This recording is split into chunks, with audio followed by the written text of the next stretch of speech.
แล้วพวกเฮามาสังเกตกันมึงดูล่ะแม่นเขาพร้อมเฮาหรือเขาบ่พร้อมเฮานี่นะทุ่งเขาก็เอาขึ้นให้ปิวสะบัดไปบนใดก็กลางทุ่งขึ้นบนนั้นแห่กันไปเจ้าฮู้จักเฮ็ดบ่ล่ะแต่ลุงสุนทรามีประสบการณ์ในบาดนี้นะเฮียนฮู้แล้วไดตอนนั้นอายุเท่าใดตอนนั้น40ปลายเว้ยตอนนั้นน่ะ50นี่แหละประมาณนี้แหละยังบ่ประสบการณ์ปานใดแต่เก่งกล้าสามารถตอนนี้อายุ70ปลายเป็นผู้ใหญ่แล้วคิดได้หลายตื่นคิดออกแล้วไปต้องมีแผนการไปแม่นบ่ล่ะคนลาวมักเหยียบกันลงลุงยังเว้าเลยดิเห็นพระเจ้าแผ่นดินล่มลงเหยียบข้ามขยี้โจมตีดูถูกเฮาคือกันข้ามน้ำมันก็ดูถูกอีกมามันว่าคนบ่มีแผ่นดินเท่าเพชรนี่แหละเว้านะแต่เบิ่งกระดองหัวตัวเองในเพชรเอ้ยงมเบิ่งกระนอนหุ้นตัวเองแหน่สิเอาหยังมาเทียบลุงสุนทราได้เจ้าน่ะไกลกันปันฟ้ากับดินแม่นบ่ลุงสุนทราอย่างน้อยนะต่างประเทศรับรู้นะ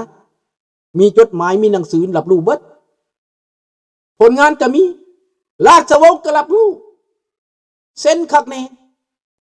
เซ็นทั้งสองพระองค์เจ้าสุริยวงศ์สว่างก็เซ็นเจ้าสุริวงศ์สว่างก็เซ็นให้สุนทราได้ใบคุณงามความดีมีติดตัวมีใบค้ำประกันเบิดทุกอันทุกแนวได้พี่น้องต่างประเทศเขาก็นับถือต่างประเทศเขาก็เห็นความสำคัญว่าเจ้าโฮมลาวเจ้าอยากได้สันติภาพเหตุผลของข้าพเจ้าอยากได้ประชาธิปไตยกับสันติภาพอยากให้คนลาวนี่อยู่เย็นเป็นสุขมันเป็นความดีหรือเป็นความบ่ดีอันนี้นะความปรารถนาเลิกๆของข้าพเจ้านี่อยากให้ประชาชนลาวอยู่เย็นเป็นสุขอยากให้เผด็จการนี่หมดอำนาจไปอยากให้โจรที่ปุ้นซาดนี่ต้องหมดไปจากแผ่นดินลาวอยากให้คนสัวคือหมอเพชรนี่นะสแตกแต่เรานี่นะด่าแต่คนนี่นะให้มันหมดไปจากแผ่นดินลาวนี่มันปัวบ่ได้แล้วหมอนี่นะปัวบ่ได้แล้วเป็นบ้าน้ำเผด็จการแบกปูนเฮ็ดก่อสร้างก็ว่าตัวเองหนึ่งดินเฮาบ่ได้ดูถูกหน้าที่การงานดอก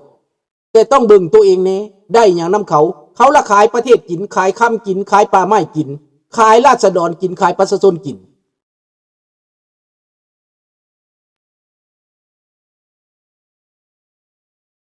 นี่แหละ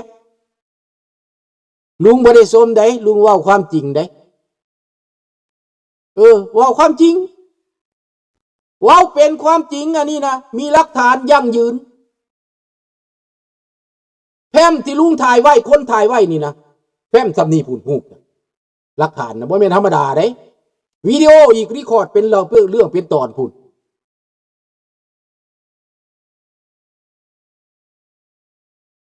อันนี้แหละพี่น้องดังนั้นในเมื่อความสิ่งที่มันเกิดขึ้นคราวนั้น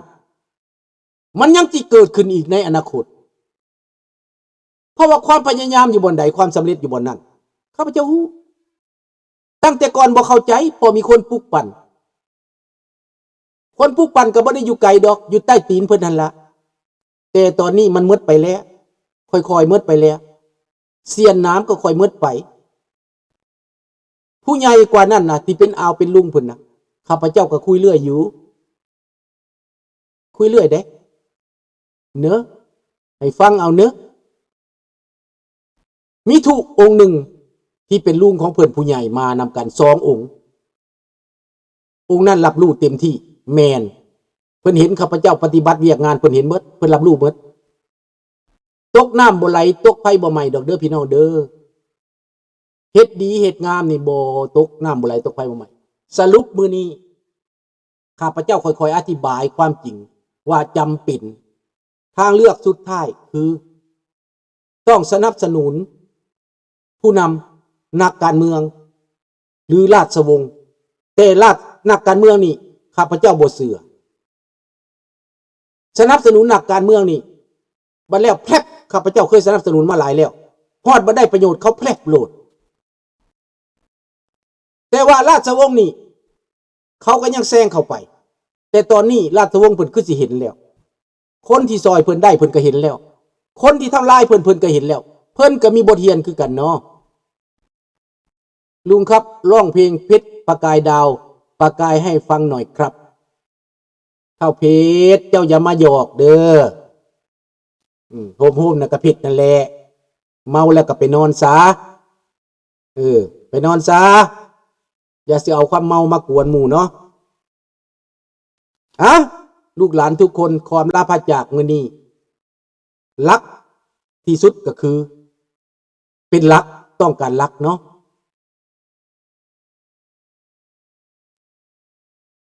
สสอยู่ในลาวเขาก็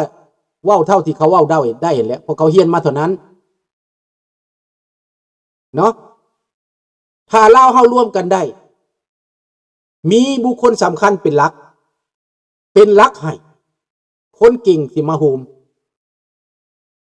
ลูกเต้าหลานเหลนของข้าพเจ้ากับพ่อเมิดแนวนี้นะถ้ามีผู้นำเขาจะมีผู้นำเด้อเสือกันเด้อลูกหลานเด้อ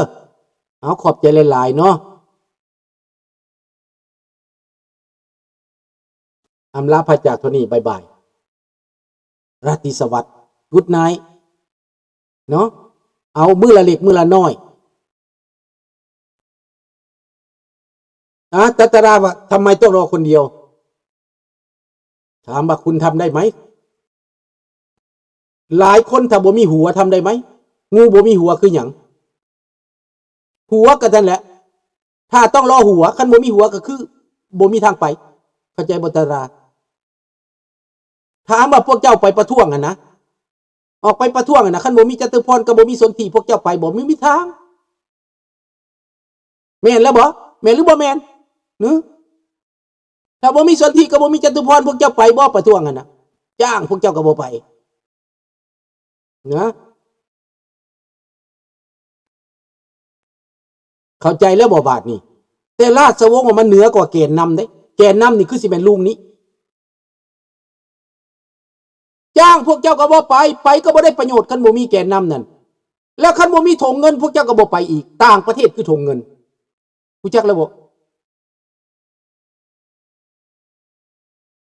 เกิดทุกจังหวัดก็มีเงินเขาไปมันจึงเกิดทัตรา